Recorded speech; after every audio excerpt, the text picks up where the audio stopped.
ધોરણ 8 ચેપ્ટર 6 સ્વાતંત્ર્ય ચળવળો ઈસવીસન 1885 થી ઈસવીસન 1947।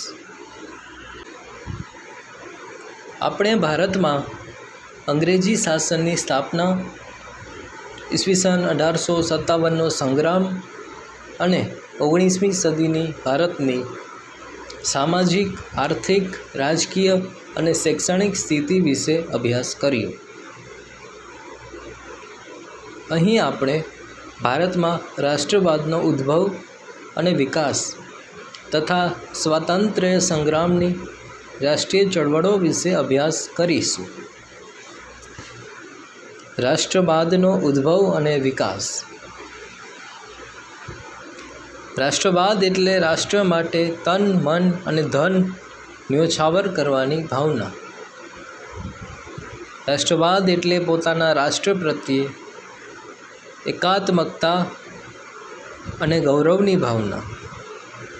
આમ રાષ્ટ્રવાદ કોઈ એક નિશ્ચિત ભૂભાગમાં રહેતી પ્રજા પોતાના વારસા અને સંસ્કૃતિથી પોતાને એક માને, તે ભાવનાત્મક રીતે અભિવ્યક્ત કરે તેને રાષ્ટ્રવાદ કહેવામાં આવે છે। આવી ઉત્કટ ભાવનામાં ભૌગોલિક, સાંસ્કૃતિક સમાનતાનો ભાવ રહેલો હોય છે। રાષ્ટ્રવાદી વિચારધારાના નિર્માણ થવા માટે કયા પરિબળો કે પરિસ્થિતિઓ જવાબદાર હતી તેનો અભ્યાસ કરીએ।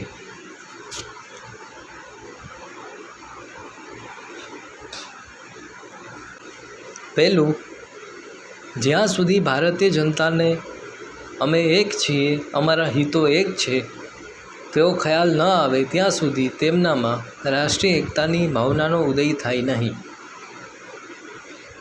ભારતમાં આવી રાષ્ટ્રીય એકતાનો ખ્યાલ અજાણતા જ અંગ્રેજોએ આપ્યો હતો। અંગ્રેજ કંપનીએ દેશને એક હથ્થું શાસન નીચે આણ્યા બાદ દેશમાં સમાન કાયદો અને સમાન વહીવટની શરૂઆત થઈ। આમ અંગ્રેજી શાસને અજાણતા લોકોમાં રાષ્ટ્રીય એકતાના બીજ રોપ્યા।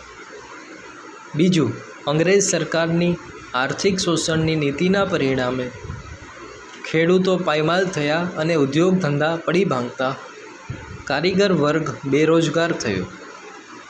આમ આર્થિક અસંતોષ અને અન્યાયની ભાવનાએ લોકોને અંગ્રેજ સરકાર સામે એક કર્યા।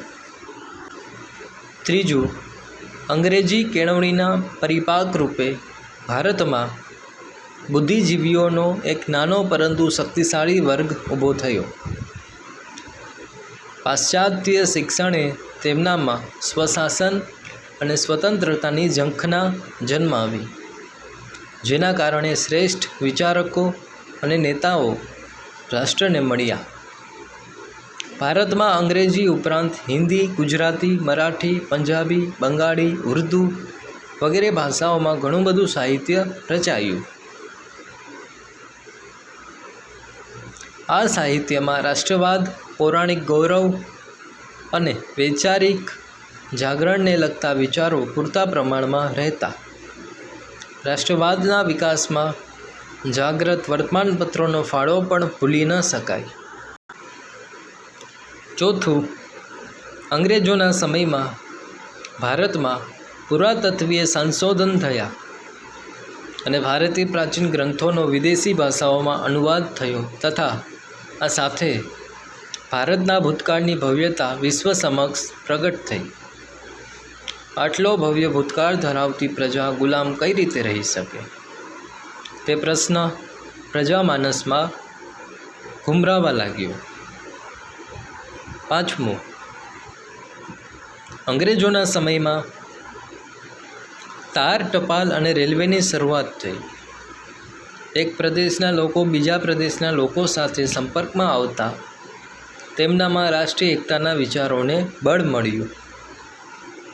છઠ્ઠું, રાષ્ટ્રીય એકતાને વેગ આપનાર કેટલાક પ્રસંગો હતા, જેમાં હિન્દી સંધિ નોકરીઓમાં ભારતીયો સાથે કરવામાં આવતો અન્યાય, લીટનનો પ્રેસ સ્વાતંત્ર્ય પર કાપ મૂકતો વર્નાક્યુલર પ્રેસ એક્ટ અને હથિયારબંધી ધારો તેમજ રિપનના સમયમાં પસાર થયેલ એલ્બર્ટ બિલના પ્રમાણે ભારતીય ન્યાયાધીશ યુરોપિયન વ્યક્તિનો કેસ પણ ચલાવી શકે, જેનો અંગ્રેજોએ વિરોધ કર્યો.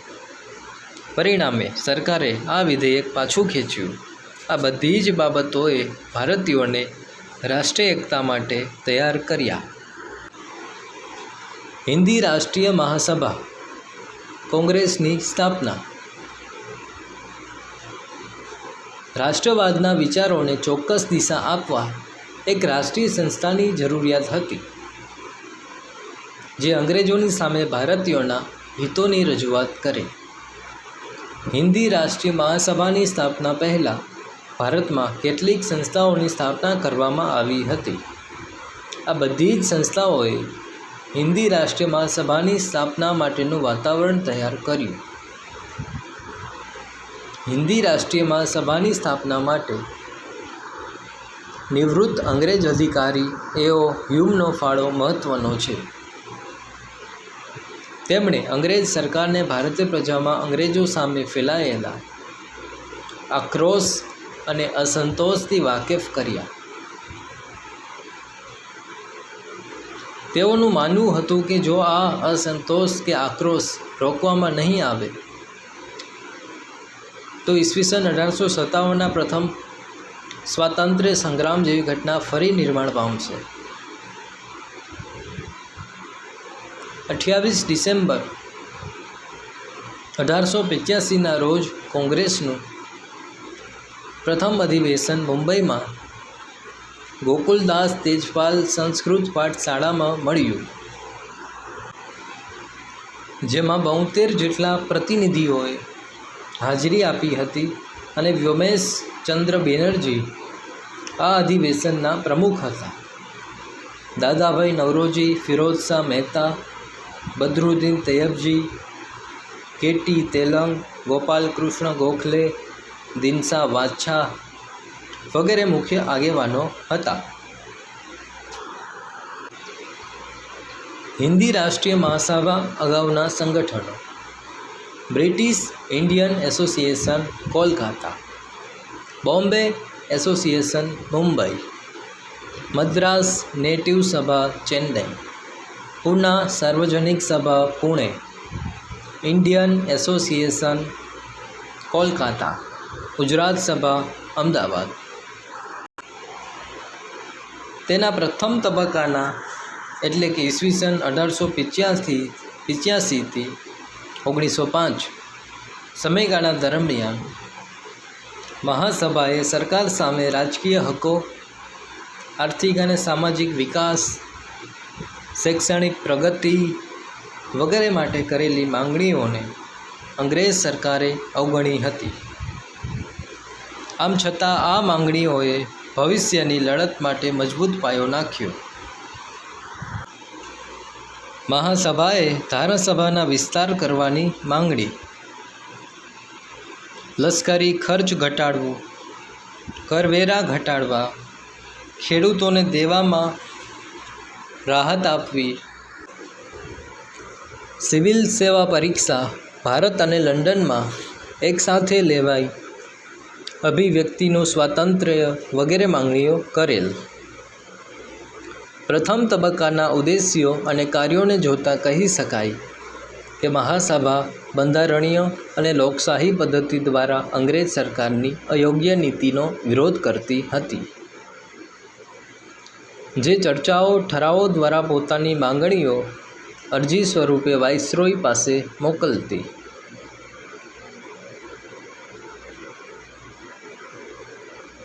આ પ્રકારના નરમ કે મવાળવાદી વલણને લીધે મહાસભાના નેતાઓ મવાળવાદીઓ તરીકે ઓળખાયા.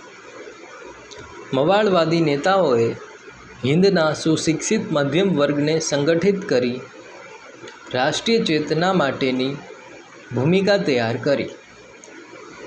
આ જ સમયગાળા દરમિયાન કોંગ્રેસમાં બાળ ગંગાધર તિલક, લાલા લજપતરાય અને બિપિનચંદ્ર પાલ જેવા નેતાઓ કોંગ્રેસની મવાળ નીતિઓમાં આમૂલ પરિવર્તનની માંગણી કરતા.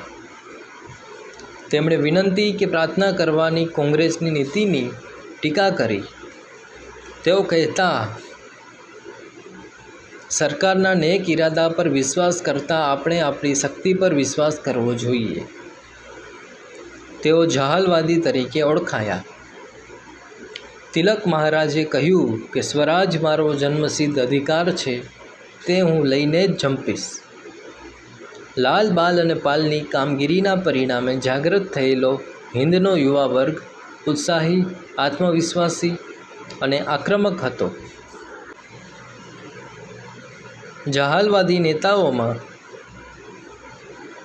પોતાના વિચારોનો ફેલાવો કરવા લોકમાન્ય તિલકે ધી મરાઠા અંગ્રેજીમાં અને કેસરી મરાઠીમાં, લાલા લજપત રાયે ધી પંજાબી અને ધી પીપલ તથા બિપિનચંદ્ર પાલે ન્યૂ ઇન્ડિયા સાપ્તાહિક અને વંદે માતરમ વર્તમાનપત્રો શરૂ કર્યા. ઈસવીસન 1905માં વાઇસરોય કરઝને ભાગલા પાડો અને રાજ કરોની નીતિના એક ભાગરૂપે વહીવટી સુગમતાના બહાના નીચે બંગાળના ભાગલા પાડ્યા, જેની સામે બહિષ્કાર, રાષ્ટ્રીય શિક્ષણ અને સ્વદેશી પ્રચાર દ્વારા બંગભંગ આંદોલન ચલાવવામાં આવ્યું. આંદોલનની અસરના કારણે ઈસવીસન 1911માં બ્રિટિશ સરકારે બંગાળના ભાગલા રદ કર્યા. ભારતીયોનો આ એક યાદગાર વિજય હતો. ભારતમાં ક્રાંતિકારી પ્રવૃત્તિઓ. ભારતમાં નવયુવાનોનો એક વર્ગ કોઈપણ ભોગે સ્વરાજ મેળવવા માંગતો હતો. આ માટે તે હસતા મુખે બલિદાન દેવા પણ તૈયાર હતો. તે માતૃભૂમિ કાજે જાન આપવા પણ તૈયાર રહેતા અને જાન લેવાની પણ હિંમત ધરાવતા. ભારતમાં ક્રાંતિકારી પ્રવૃત્તિની શરૂઆત વાસુદેવ બળવંત ફડકેએ કરી. વાસુદેવ બળવંત ફડકેએ પછાત જાતિઓને સંગઠિત કરી લડાયક તાલીમ આપી. મહારાષ્ટ્ર અને મુંબઈ ઇલાકાના ઘણા ભાગોમાં ભયંકર પ્લેગ રોગ ફેલાતા મુખ્ય પ્લેગ કમિશનર વ્રેન્ડ અને તેમના મદદનીશો દ્વારા લોકોને ખૂબ પરેશાન કરવામાં આવ્યા. ત્યારે દામોદર ચાફેકર અને બાલકૃષ્ણ ચાફેકર બંધુઓએ રેન્ડની હત્યા કરી. વિનાયક સાવરકરે ઈસવીસન 1900માં મિત્રમેલા નામની ક્રાંતિકારી સંસ્થા સ્થાપી, જે બાદમાં અભિનવ ભારત તરીકે ઓળખાઈ. તેમનું પુસ્તક 1857 પ્રથમ સ્વાતંત્ર્ય સંગ્રામ પ્રકાશિત થતાં પહેલાં પ્રતિબંધિત થનાર વિશ્વનું પહેલું પુસ્તક હતું. તેમણે વિદેશમાં ક્રાંતિકારી પ્રવૃત્તિ ચલાવી અને જન્મટીપની સજા વહોરી. અંદમાન જેલમાં મોકલાયા, જ્યાં તેમની તબિયત બગડતા ભારતમાં નજરકેદ હેઠળ રખાયા. આ જ અરસામાં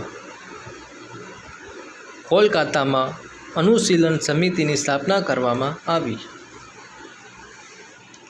બારિન્દ્ર ઘોષ પછીથી તેના મુખ્ય આગેવાન બન્યા. આ સંસ્થાએ પણ ક્રાંતિકારી સાહિત્ય, તાલીમ વગેરે દ્વારા ક્રાંતિકારી પ્રવૃત્તિનો સારો ફેલાવો કર્યો. ખુદીરામ બોઝ અને પ્રફુલ્લ ચાકીએ બંગાળમાં ક્રાંતિકારી પ્રવૃત્તિ ચલાવી. ન્યાયાધીશ કિંગ્સફર્ડની હત્યા કરવા યોજના ઘડી. તેમની બગી પર બોમ્બ ફેંકવામાં આવ્યો, પરંતુ કિંગ્સફર્ડની જગ્યાએ ગાડીમાં બેઠેલ વકીલ કેનેડીના પત્ની, તેમની દીકરી મૃત્યુ પામ્યા. ખુદીરામને ફાંસીની સજા થઈ અને પ્રફુલ્લચંદ્ર ચાકીએ પોતાના ગોળી મારી બલિદાન પસંદ કર્યું.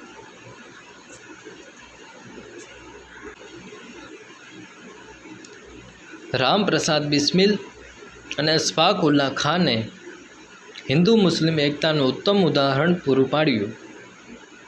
તેમણે કાકોરી ટ્રેન લૂંટની યોજનામાં ભાગ લીધો. ક્રાંતિકારી પ્રવૃત્તિઓ અને હથિયારોની ખરીદી માટે નાણાંની આવશ્યકતા હોય કાકોરી ટ્રેનમાં અંગ્રેજ તિજોરીને લૂંટવામાં આવી. અશફાક ઉલ્લા ખાન, રામપ્રસાદ બિસ્મિલ, રોશનસિંહ અને રાજેન્દ્રનાથ પકડાયા. તેમને ફાંસીની સજા થઈ. આ સમયે ક્રાંતિકારીઓ વચ્ચે સંપર્કનું માધ્યમ દુર્ગા ભાભી હતા. તેમણે મહિલાઓને ક્રાંતિકારી પ્રવૃત્તિઓમાં સક્રિય બનાવી. પોસ્ટરો ચોંટાડવા, પત્રિકાઓ વહેંચવી, અદાલતોમાં કેસ માટે નાણાં એકત્ર કરવા, બંદૂકો ચલાવવી વગેરે ક્રાંતિકારી પ્રવૃત્તિઓમાં ભાગ લીધો. ચંદ્રશેખર આઝાદે ક્રાંતિકારી પ્રવૃત્તિઓમાં બાળપણથી જ સક્રિય બન્યા હતા. કાકોરી લૂંટમાં પણ સક્રિય રહ્યા હતા. તેમણે પ્રતિજ્ઞા લીધી હતી કે જીવતે જીવ અંગ્રેજ સરકારના હાથમાં પકડાઈશ નહીં. ઈસવીસન 1931માં અલ્હાબાદના આલ્ફ્રેડ બાગમાં અંગ્રેજો સાથેના સંઘર્ષમાં પોતાની જ પિસ્તોલથી શહીદી વહોરી. વિદેશોમાં ક્રાંતિકારી પ્રવૃત્તિઓ. ભારત અને વિદેશની ધરતી પર ઘણા નામી અનામી સુપોતોએ દેશને સ્વતંત્રતા અપાવવા શહાદત વહોરી છે. પ્રથમ વિશ્વયુદ્ધ પૂર્વે વિદેશોમાં વસતા ભારતીય ક્રાંતિકારીઓ વધુ સક્રિય થયા અને ઇંગ્લેન્ડ, અમેરિકા, ફ્રાન્સ વગેરે દેશોમાં ક્રાંતિકારી પ્રવૃત્તિઓ ચલાવવામાં આવી, જેમાં કચ્છના વતની શ્યામજી કૃષ્ણ વર્માએ ઇંગ્લેન્ડમાં ઇન્ડિયન હોમ રૂલ સોસાયટીની સ્થાપના કરી. સંસ્થાના પ્રચાર માટે ઇન્ડિયન સોશિયોલોજિસ્ટ નામનું સામયિક શરૂ કર્યું અને સંસ્થાના કાર્યાલયને ઇન્ડિયા હાઉસ નામ આપ્યું. મદનલાલ ઢીંગરા, વિનાયક સાવરકર, મેડમ ભીખાઈજી કામા લંડનમાં શ્યામજી કૃષ્ણ વર્માની સાથે ક્રાંતિકારી પ્રવૃત્તિઓમાં જોડાયા. સોશિયોલોજિસ્ટ મદનલાલ ઢીંગરાએ ઈસવીસન 1909માં વિલિયમ વાયલીને ગોળી મારી હત્યા કરતા તેમને ફાંસી આપવામાં આવી. શ્યામજી કૃષ્ણ વર્મા લંડનથી પેરિસ ગયા બાદ લંડનમાં તેમની કામગીરી સાવરકરે સંભાળી. ઈસવીસન 1857ના સંગ્રામની સુવર્ણ વર્ષની ઉજવણી ઈસવીસન 1907માં કરતાં તેમની ધરપકડ કરવામાં આવી. તેમને જેલની સજા થઈ. મેડમ ભીખાઈજી રુસ્તમ કામાએ ઈસવીસન 1902માં યુરોપમાં વંદે માતરમ વર્તમાનપત્ર શરૂ કર્યું. ઈસવીસન 1907માં જર્મનીના સ્ટુઅર્ટગાર્ડમાં યોજાયેલ બીજી આંતરરાષ્ટ્રીય સમાજવાદી પરિષદમાં ભારતનો પ્રથમ તિરંગો રાષ્ટ્રધ્વજ ફરકાવ્યો. શ્યામજી કૃષ્ણ વર્માના સાથીદાર સરદારસિંહ રાણાએ પેરિસમાં સભાઓ ભરી અંગ્રેજી દમનનો વિરોધ કર્યો. ફ્રેન્ચ સરકારે તેમને હદપાર કર્યા. આ ઉપરાંત તારકનાથ દાસ, લાલા હરદયાલ, અફઘાનિસ્તાનના રાજા મહેન્દ્ર પ્રતાપ, બરકતુલ્લા, રાસબિહારી ઘોષ, ચંપક રમણ પિલાઈ જેવા નામી અનામી ઘણા ક્રાંતિકારીઓએ વિદેશોમાં ક્રાંતિકારી પ્રવૃત્તિ ચલાવી રાષ્ટ્રને સ્વતંત્રતા અપાવવા સક્રિય પ્રયત્નો કર્યા. માનગઢ હત્યાકાંડ. માનગઢ હત્યાકાંડ 17 નવેમ્બર 1913ના રોજ ગુજરાત રાજસ્થાનની સરહદ પર આવેલ માનગઢ ડુંગર પર સર્જાયો હતો. તેને આદિવાસીઓના બલિદાનની ગૌરવશાળી ઘટના ગણવામાં આવે છે. આ સમયે ગોવિંદ ગુરુની ભગત ચળવળની ભીલોમાં નવજીવનનો સંચાર થયો તેમજ તેમનામાં આત્મસન્માનની ભાવનાનો વિકાસ થયો અને તેમના જીવનમાંથી અંધશ્રદ્ધા, વહેમો, બદીઓ અને કુરિવાજો દૂર કરવા પ્રેરણા મળતા ઉન્નતિ માટે પ્રયાસો કર્યા. આ સાથે 17 નવેમ્બર 1913ના રોજ હજારો ભીલો અંગ્રેજોથી અને દેશી રાજ્યોથી મુક્તિ મેળવવાના સપના સાથે માનગઢ ડુંગર પર એકત્રિત થયા.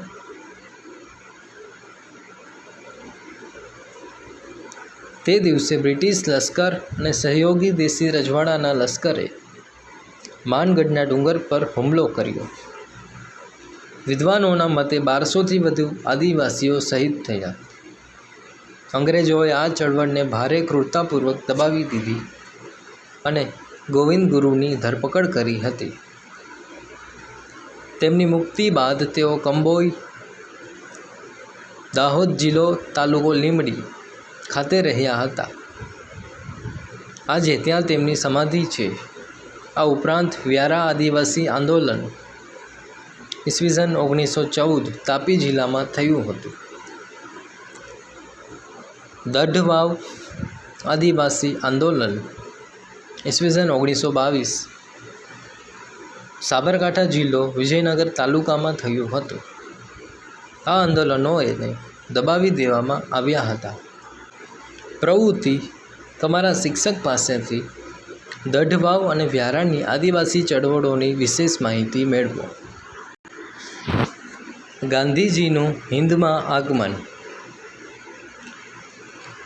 ગાંધીજી દક્ષિણ આફ્રિકામાં રંગભેદ નીતિની સામે સત્યાગ્રહની સફળ લડત લડી ઈસવીસન 1915માં ભારત પરત ફર્યા. તેમણે ગોપાલ કૃષ્ણ ગોખલે પાસેથી પ્રેરણા મેળવી ભારતના ઘણા ખરા ભાગોનો પ્રવાસ કર્યો. તેમને સમજાયું કે ભારતની ગરીબીના મૂળમાં અંગ્રેજો દ્વારા થતું શોષણ કારણભૂત છે. પોતાની પ્રવૃત્તિઓને વેગ આપવા માટે ઈસવીસન 1915માં કોચરબ આશ્રમની અને 1917માં સાબરમતી આશ્રમની સ્થાપના કરી. ગાંધીજીના શરૂઆતના સત્યાગ્રહોમાં ચંપારણ સત્યાગ્રહ, ખેડા સત્યાગ્રહ, અમદાવાદના મજૂરોના પ્રશ્ન બાબતે લડતનો સમાવેશ થાય છે. આ બધા સત્યાગ્રહોના પરિણામે ગાંધીજીને વલ્લભભાઈ પટેલ અને રાજેન્દ્ર પ્રસાદ જેવા સાથીદારો મળ્યા. ચંપારણ સત્યાગ્રહ. હિમાલયની તળેટીમાં બિહારમાં ચંપારણ આવેલ છે. 19મી સદીની શરૂઆતથી જ અહીં યુરોપિયનોએ ગળીના બગીચા અને કારખાના સ્થાપ્યા હતા. અહીં ખેડૂતોને જમીનના 3/20 ભાગ પર ફરજિયાત ગળીની ખેતી કરવાની ફરજ પાડવામાં આવતી. આ પદ્ધતિને 3 કઠિયા પદ્ધતિ તરીકે ઓળખવામાં આવતી. ચંપારણના ખેડૂતો પર વધુ મહેસૂલ અને વેરા નાખવામાં આવતા, જેથી તેમની મુશ્કેલીમાં વધારો થયેલ. ચંપારણના ખેડૂત રાજકુમાર શુક્લના આગ્રહથી ગાંધીજી મોતીહારી આવ્યા. ત્યારે તેમની હાજરી જનસંમતિ માટે ખતરારૂપ ગણી તેમને તાત્કાલિક ચંપારણ છોડી જવાનો મેજિસ્ટ્રેટે આદેશ આપ્યો. પરંતુ ગાંધીજીએ આ નોટિસનો અનાદર કર્યો. અંતે ગાંધીજીને ખેડૂતોના પ્રશ્નોને સમજવા પ્રયત્નો કરવાની પરવાનગી મળી. ગાંધીજીનો આ સત્યાગ્રહ સફળ થયો. ખેડા સત્યાગ્રહ. ખેડા જિલ્લામાં ઈસવીસન 1917માં અતિવૃષ્ટિના કારણે પાક નિષ્ફળ ગયો હતો. તેમ છતાં અંગ્રેજ સરકારે મહેસૂલ માફ કરવાને બદલે મહેસૂલ ઉઘરાવવાનું નક્કી કર્યું. પરિણામે ગાંધીજી અને વલ્લભભાઈ પટેલની આગેવાની નીચે લોકોને સત્યાગ્રહ કરવાની ફરજ પડી. આ લડતમાં વલ્લભભાઈ પટેલ નેતા તરીકે ઉભરી આવ્યા. તેમણે વકીલાત છોડી સેવાવ્રત સ્વીકાર્યું.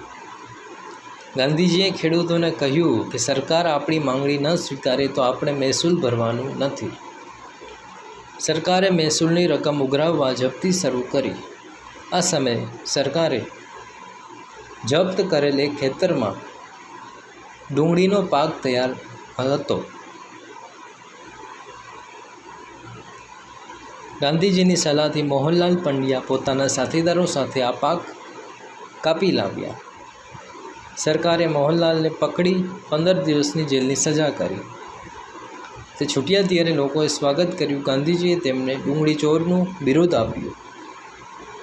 સત્યાગ્રહમાં અંતે સુખી કુટુંબો મહેસૂલ ભરે તો ગરીબોનું મહેસૂલ નહીં લેવાની શરતે સમાધાન થયું. આ લડતથી ખેડૂતોમાં જાગૃતિ આવી તો લોકોની ત્યાગ શક્તિનો પણ પરિચય થયો. Rowlatt act 1919.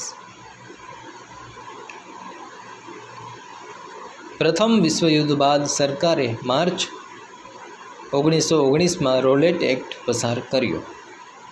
રોલેટ એક્ટમાં એવી જોગવાઈ કરવામાં આવેલ કે કોઈપણ વ્યક્તિની કારણ આપ્યા વિના ધરપકડ કરી શકાય તથા ખાસ અદાલતમાં કામ ચલાવી તેને સજા કરી શકાય.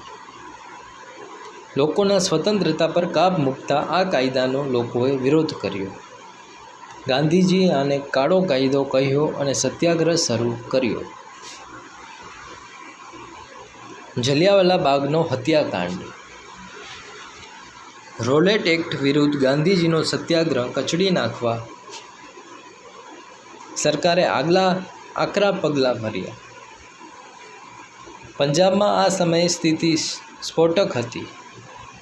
પંજાબના અમૃતસરમાં 13 એપ્રિલ 1919ના લોકોનો વિશાળ જનસમૂહ પોતાના પ્રિય નેતાઓ ડૉક્ટર સૈફુદ્દીન કિચલુ અને ડૉક્ટર સત્યપાલની ધરપકડનો વિરોધ કરવા એકઠો થયો હતો.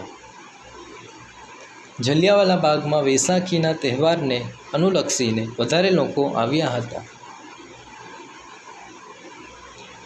નિઃશસ્ત્ર લોકોના સમૂહ પર અમૃતસરના લશ્કરી કમાન્ડર જનરલ ડાયરે ગોળીઓ વરસાવી.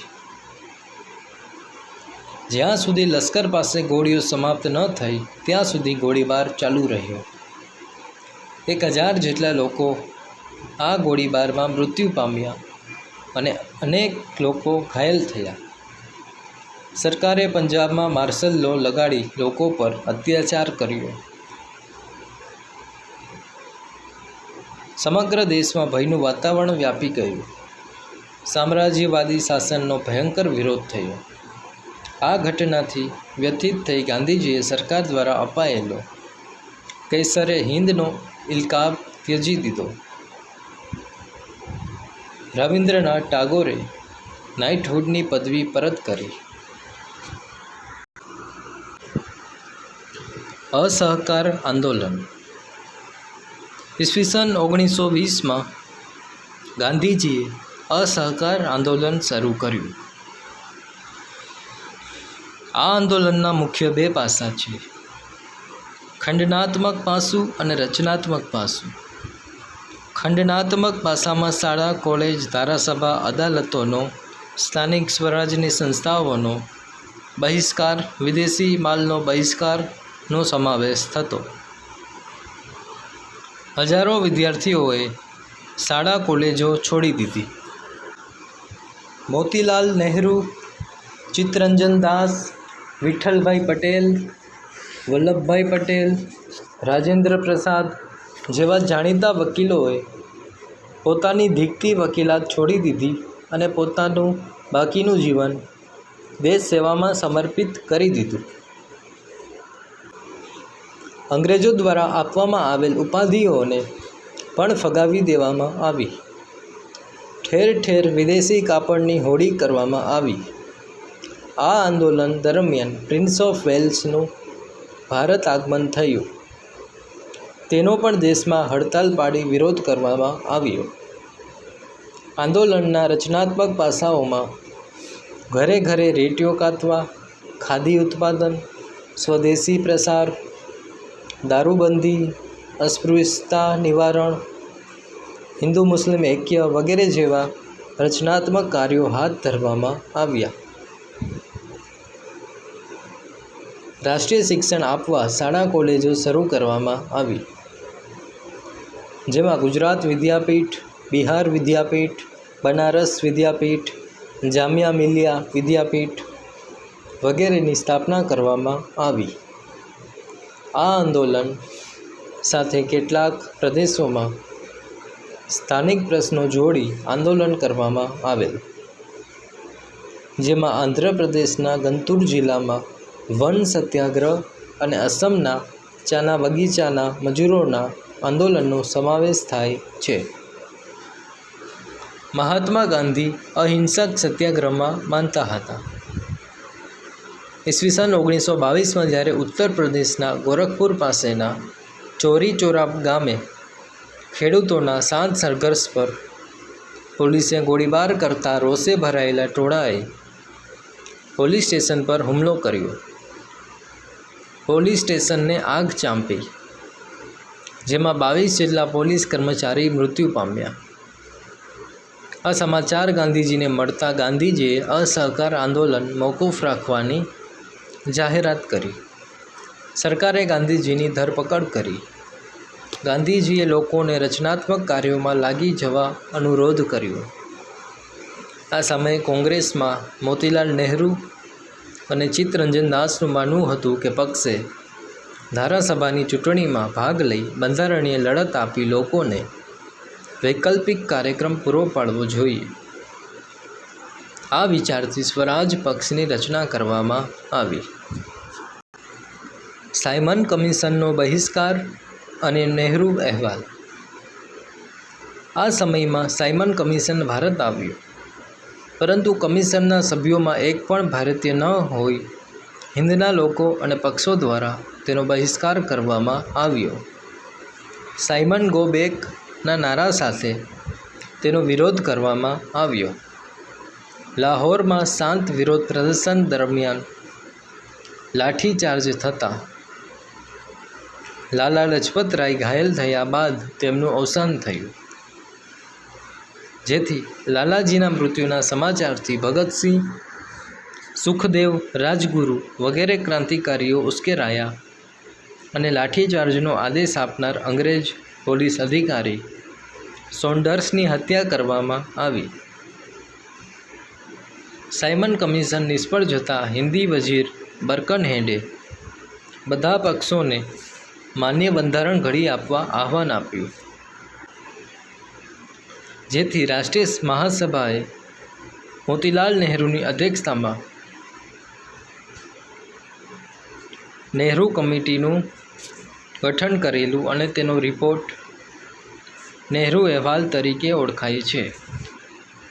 આ અહેવાલમાં સ્થાનિક સ્વરાજ, સમવાય તંત્ર, મૂળભૂત અધિકારો, સર્વોચ્ચ અદાલત વગેરે બાબતો સામેલ હતી. જો કે બ્રિટિશ સરકાર દ્વારા તેનો અસ્વીકાર કરવામાં આવ્યો હતો. 1928માં બારડોલી તાલુકામાં સરકાર સામે જમીન મહેસૂલમાં કરવામાં આવતા વધારાની સામે બારડોલી સત્યાગ્રહ સ્વરૂપે ના કરની લડત શરૂ કરવામાં આવી. આ લડત સરકારની દમન નીતિ, જપ્તી સામે લોકોની મક્કમતા અને વલ્લભભાઈ પટેલના કુનેહપૂર્ણ નેતૃત્વ માટે યાદગાર બની. આ સત્યાગ્રહના સફળ સંચાલનથી વલ્લભભાઈ પટેલ સરદાર તરીકે ઓળખાયા. પૂર્ણ સ્વરાજનો ઠરાવ. કોંગ્રેસમાં જવાહરલાલ નહેરુ, સુભાષચંદ્ર બોઝ જેવા યુવા નેતાઓ પૂર્ણ સ્વરાજના આગ્રહી હતા. ઈસવીસન 1929 લાહોર ખાતે જવાહરલાલ નહેરુની અધ્યક્ષતામાં મળેલ કોંગ્રેસના અધિવેશનમાં પૂર્ણ સ્વરાજનો ઠરાવ પસાર કરવામાં આવ્યો. આ દિવસને પૂર્ણ સ્વરાજ દિન તરીકે ઉજવવાનું ઠરાવ્યું અને એ દિવસની સ્મૃતિમાં ભારતનું બંધારણ 26 જાન્યુઆરી 1950ના રોજ લાગુ પાડી પ્રજાસત્તાક દિન તરીકે ઉજવીએ છીએ. આ સમયની ક્રાંતિકારી પ્રવૃત્તિઓમાં ભગતસિંહ અને બટુકેશ્વર દત્તે મધ્યસ્થ ધારાસભામાં બોમ્બ ફેંક્યો. તેમનો બોમ્બ ફેંકવાનો આશય કોઈની હત્યા કરવાનો નહીં, પરંતુ અંગ્રેજોના બહેરા કાનને ખોલવાનો હતો. તેમની ધરપકડ કરવામાં આવી અને કેસ ચલાવવામાં આવ્યો. ભગતસિંહ અને તેના સાથીદારોને ફાંસીની સજા થઈ. બંગાળના ક્રાંતિકારી જતીન દાસે જેલમાં ખરાબ ખોરાક અને ખરાબ વર્તન સામે આજીવન ઉપવાસ શરૂ કર્યા અને 64મા દિવસે તેમનું અવસાન થયું. દાંડી કૂચ. ઈસવીસન 1930માં ગાંધીજીએ જાહેર કરેલ કે મીઠાના અન્યાયી કાયદાનો ભંગ કરવા તે યાત્રા કાઢશે. આ સમયે મીઠાના ઉત્પાદન અને વેચાણ ઉપર અંગ્રેજ સરકારનો એકાધિકાર હતો. મહાત્મા ગાંધી અને અન્ય રાષ્ટ્રીય નેતાઓનું માનવું હતું કે મીઠા પર વેરો નાખવો પાપ છે, કારણ કે તે આપણા ભોજનની પાયાની જરૂરિયાત છે. 12 માર્ચ 1930ના રોજ અમદાવાદના સાબરમતી આશ્રમથી પોતાના સાથીદારો સાથે દાંડી યાત્રાની શરૂઆત કરી. 370 કિમી જેટલી કૂચ કરી અસલાલી, બારેજા, નડિયાદ, આણંદ, રાસ, જંબુસર, સુરત, નવસારી જેવા નાના મોટા ગામો શહેરોમાં સભા કરી 5 એપ્રિલના રોજ સૌ દાંડી ગામે પહોંચ્યા. 6 એપ્રિલ સવારે ગાંધીજીએ દાંડીના દરિયા કિનારે મીઠું હાથમાં લઈ મીઠાના કાયદાનો ભંગ કર્યો અને આ સાથે જ સવિનય કાનૂન ભંગ લડતનો પ્રારંભ થયો. દાંડી સાથે મીઠાના કાયદાનો ભંગ કરવાના સવિનય સત્યાગ્રહ અનેક ભાગોમાં શરૂ થયા. ગુજરાતમાં ધરાસણા સત્યાગ્રહની જાહેરાત ગાંધીજીએ કરી ત્યારે 5 મે 1930ના રોજ તેમની ધરપકડ થઈ તેમને યરવાડા જેલમાં મોકલવામાં આવ્યા. ગાંધીજીની ધરપકડ થતાં સત્યાગ્રહની આગેવાની અબ્બાસ સાહેબ તૈયબજીએ લીધી. તેમની પણ ધરપકડ થતાં સત્યાગ્રહની આગેવાની સરોજિની નાયડુએ લીધી. ધરાસણા ઉપરાંત વિરમગામ, ધોલેરા, સૂરજકરાડી, વડાલામાં મીઠાનો સત્યાગ્રહ થયો. સવિનય કાનૂન ભંગ લડતમાં સ્વદેશી વિદેશી કાપડનો બહિષ્કાર, મહેસૂલ સહિતના કરવેરા ન ભરવા, દારૂબંધી, મીઠાના દારૂના પીઠા પર પિકેટિંગ, અસ્પૃશ્યતા નિવારણ વગેરે કાર્યક્રમો કરવામાં આવ્યા, જેમાં ખેડૂતો, આદિવાસીઓ, સ્ત્રીઓએ મોટી સંખ્યામાં ભાગ લીધેલ. સરહદ પ્રાંતના વિસ્તારમાં સરહદના ગાંધી ખાન અબ્દુલ ગફાર ખાનની આગેવાની નીચે ના કરની અહિંસક લડત લડવામાં આવી. અંગ્રેજ સરકારે હજારો સત્યાગ્રહીઓની ધરપકડ કરી આંદોલનને દબાવવા પ્રયત્ન કરેલ. ભારતને કેવા પ્રકારનું બંધારણ આપવું તથા સુધારા આપવા તેની ચર્ચા કરવા ગોળમેજી પરિષદોનું આયોજન થયું. પ્રથમ ગોળમેજી પરિષદ કોંગ્રેસની ગેરહાજરીના કારણે નિષ્ફળ ગઈ. સવિનય કાનૂન ભંગની લડત ઉગ્ર બનતા સરકારે કોંગ્રેસ સાથે સમજૂતી કરવા કરાર કર્યો. આ સંદર્ભે વાઇસરોય ઇરવિન અને ગાંધીજી વચ્ચે થયેલા કરારને ગાંધી ઇરવિન કરાર તરીકે ઓળખવામાં આવે છે. આ કરારમાં મીઠું પકવવાની સ્વતંત્રતા, શાંત પિકેટિંગ અને સત્યાગ્રહીઓને જેલ મુક્ત કરવા જેવા મુખ્ય મુદ્દા સામેલ હતા. ઈસવીસન 1931માં બીજી ગોળમેજી પરિષદમાં ગાંધીજીએ હાજરી આપી, પરંતુ તેમાં કોમી મતદાર મંડળનો પ્રશ્ન ઉપસ્થિત થતાં ગાંધીજી નિરાશ થયા અને ગોળમેજી પરિષદ નિષ્ફળ ગઈ. હિંદ છોડો આંદોલન. બીજું વિશ્વયુદ્ધ ચાલુ હતું તે સમયે સરકારની મુશ્કેલીઓમાં વધારો ન થાય તેથી વ્યક્તિગત સત્યાગ્રહ શરૂ કરવાનું નક્કી કર્યું. પ્રથમ વ્યક્તિગત સત્યાગ્રહી તરીકે વિનોબા ભાવેની પસંદગી કરવામાં આવી. ઈસવીસન 1942માં બ્રિટિશ સરકારે હિંદને મનાવી લેવા માટે ક્રિપ્સ મિશન મોકલ્યું, પરંતુ ક્રિપ્સ મિશન ભારતીયોની સ્વતંત્રતાની માંગને સંતોષી શકે તેમ ન હોવાથી નિષ્ફળ ગયું. પ્રજામાં અંગ્રેજ સરકાર પ્રત્યે અસંતોષ વધતો જતો હતો. 8મી ઓગસ્ટ 1942માં મુંબઈમાં મળેલી કોંગ્રેસની મહાસમિતિની બેઠકમાં અંગ્રેજોને ભારત છોડી દેવા ઐતિહાસિક હિંદ છોડોનો ઠરાવ પસાર કરવામાં આવ્યો. 9મી ઓગસ્ટે વહેલી સવારે ગાંધીજી, વલ્લભભાઈ પટેલ, જવાહરલાલ નહેરુ, મૌલાના આઝાદ ઉપરાંત દેશના આગેવાન કોંગ્રેસી નેતાઓની ધરપકડ કરવામાં આવી, જેનાથી લડત વધારે ઉગ્ર અને વ્યાપક બની. ખેડૂતો અને વિદ્યાર્થીઓ મોટી સંખ્યામાં આ લડતમાં જોડાયા. દેશભરમાં સરકારી મકાનો, રેલવે અને તાર ટેલિફોનના માધ્યમોને ભારે નુકસાન પહોંચાડવામાં આવ્યું.